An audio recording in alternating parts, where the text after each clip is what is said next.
So, hello sa ating kabida-bida. Ayan, nandito tayo ngayon sa Sydney. Woo! Kailangan din nating gumala paminsan-minsan. Wag na lang work. So, ayan guys, may patalastas muna. Kwento ko muna kung bakit ako nandito sa Sydney ngayon. Kasi hindi ko talaga balak pumunta dito sa Sydney ngayon. Kaya lang yung mga ka-housemates ko, yung mga kabay ko, sabi nila, pupunta daw sila. So, sabi ko, go na lang kasi para may kasama akong gumala. Mas okay kaya gumala kapag may kasama. Para sa akin lang, syempre. Kasi sila, pumunta na sila dito dati. Ako, first time ko pumunta. So, mas maganda pag may kasama ako kasi para hindi ako mawala. At isa pang reason guys is para may kasama ko dun sa bahay. Mas mura yung gastusin namin kapag maghati-hati na lang kami kaysa pag mag-isa ko naman, syempre. Kaya yun, sumama na ako sa kanila yan. Share ko lang guys.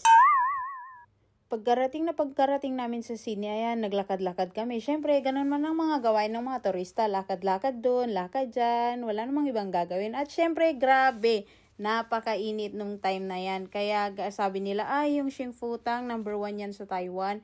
Kaya yun, sabi, try natin. Alam nyo ba, nang ibig sabihin ng Xingfutang ay Hall of Happiness. Unang tingin mo pa lang, ramdam mo ng saya. Sana all. Wow!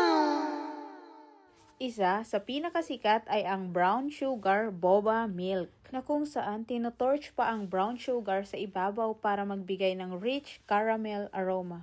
Ang bawat lagok, creamy, smoky at tamang-tamang tamis. Ay grabe, yung pearls, soft siya, chewy at super fresh. Tapos yung milk, creamy, smooth at hindi nakakaumay. Talagang dessert in a cup. So, if you visit Sydney, don't forget to taste Xingfutang, the number 1 milk tea in Taiwan.